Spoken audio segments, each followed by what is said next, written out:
And you're very welcome, and thank you very much for this opportunity to ask you questions, and thank you for your opening address. And I'm just going to keep mine very local, my questions, but just first off, I just want to ask you about having a disabled representative on the NTA board.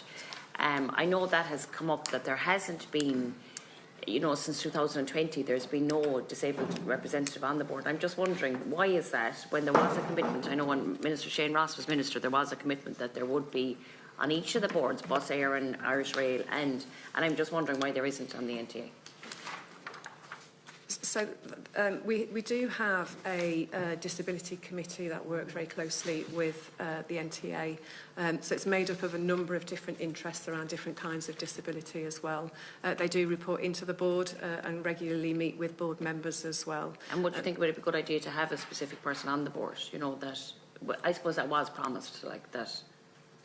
Yeah, I think it's always responsible to have as many interests represented on the board as well. We've been going through some recruitment recently. Well, the Department of Transport has been going through some recruitment recently as well, to try and ensure that we've got that diversity of knowledge and experience on the NTA board. But of course, we do still work very closely with a good number of representatives who are on that disability committee. That's and I suppose just around the area, around disability, about, you know, having like, and this has come up, I suppose, from a safety point of view as well, and hopefully we will get representatives from disabled groups coming in here about, you know, and maybe talk to yourselves about the lack of availability of ramps. And like, we're way behind the rest of Europe when it comes to lack of availability of ramps. Clamping, you know, I suppose wheelchair clamps on buses and on trains. And you know, I suppose that's not only is it a safety point of view, but it's a worry when you are, you know, if you are in a wheelchair, if you're a wheelchair user and you can't be a properly planned vehicle. So I'm just wondering, what are the efforts to kind of ensure that we have a real accessible transport, an inclusive form of transport? Because it is it's a big effort if someone, people have free transport. You know, if you're a disabled person with free transport, but what's the point in having it if you can't use it? If you can, first of all, you can't access buses, and secondly, that you don't feel safe on a bus. So in terms of the bus fleet replacement strategy, there is new designs on those buses that will cater for disability access, more space for wheelchairs, prams, etc. Same on the Lewis as well, and we're working with Irish Rail to make trains and stations more accessible as well. And could it be standard that there's going to be ramps on all trains, that it shouldn't be a big fuss, you know, that it shouldn't be a big deal that you have to ring ahead if you're going to use a train to have to make sure there's a ramp on it, or a bus? Yeah. You know, is there a commitment towards that from the NTA? So we're definitely working with Irish Rail as to how we can make rail services more accessible. That's why we're giving more funding to help them do those things in the stations as well. I think we're also dealing with some very old infrastructure as well, so the station designs and stuff. So that retrofitting and even is what we can do. Even with the existing buses, I suppose. Yeah, and there is the rolling replacement of the fleet as well. Hugh, I don't know whether you wanted to add any more to that. Yeah, we do a number of things in the bus and coach area to try and improve accessibility, particularly wheelchair accessibility. So a number of years ago, we moved away from the high floor coaches where people used a lift rather than a ramp, and we had to get a special vehicle designed that would use a wheelchair ramp, and we purchased like 140 of those, and they're deployed around the country. And then, there's nothing in the grand scale of amount of buses that are available, you know that. Yeah, but it's quite a percentage in terms of the out of city services. On the city services, then we've done things like enlarged wheelchair space, enlarged buggy space, then to make sure that the space for buggy not occupying. But if you have a motorised wheelchair, I suppose if you can't get on, there's no point in having that. You know, if you can't get on, we designed them that you all bar the very largest wheelchair, which perhaps we can't accommodate, but in general we can accommodate virtually all types of wheelchairs. And in terms of the ramps, then the new buses we order, we've required that there's a second manual ramp installed at the centre door in case the motorised ramp at the front door is out of order, which as you probably know sometimes is. So there's a lot of measures that are very good, but we're not complacent. We're not saying we're done. No, and I suppose that's where maybe having a disabled person on the board, the actual board itself, rather than a feeder group, you know, would be very important, you know, as a representative voice.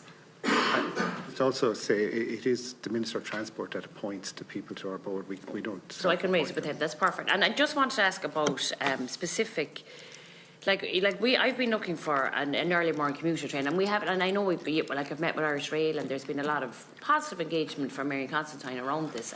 But she said the last meeting I had with her, she said that at the earliest opportunity, when the PSO funding has not facilitated this change, such a service at the earliest opportunity subject to NTA approval. Then I asked the Minister for Transport, and he said it's a time-tabling matter for Irish Rail. But Irish Rail is saying it's the NTA, and I'm like, I suppose we've met with Irish Rail. There's been research studies done around this, that there is the trains are available, but we're just wondering, can you give a commitment that even coming back? I know that this is not, it's seen as it is a new service, but this would be a very easy win new service, because I don't see how the additional money, like what's needed extra to have it, if time-tabling isn't a problem.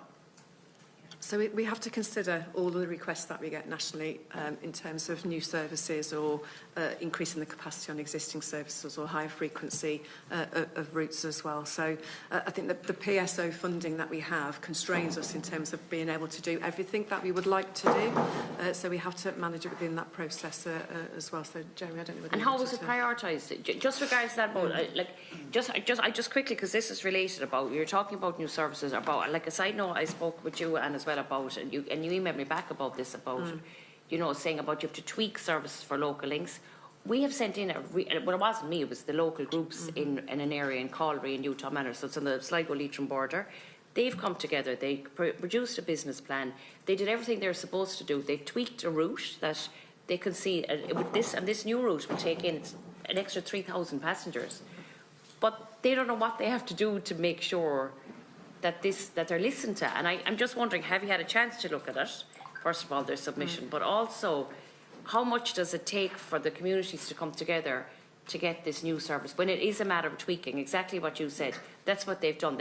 So they looked at loads of other options, but they actually looked at a particular way that they can tweak an existing service that will include this additional. It's just one road. Yeah. So we will consider all suggestions that come. So I've mentioned the numbers of requests and contacts that we have with communities and members of the public, as well as yourselves as well. I'm just wondering, how is the priority list? Like, how would you get on that priority list? Just very briefly, 10 seconds. Just to add, we've seen the proposal and we've commented back, I think, probably to yourself on it. On the train or the bus? On the train. The earlier one. And I mean, we having looked at the business case, we see there's merits in it. There are considerations around driver availability, and also conflicting train paths that we'd need to look at. So that's been proven that there wasn't. Well, my advice is that there is potentially, and it needs further review.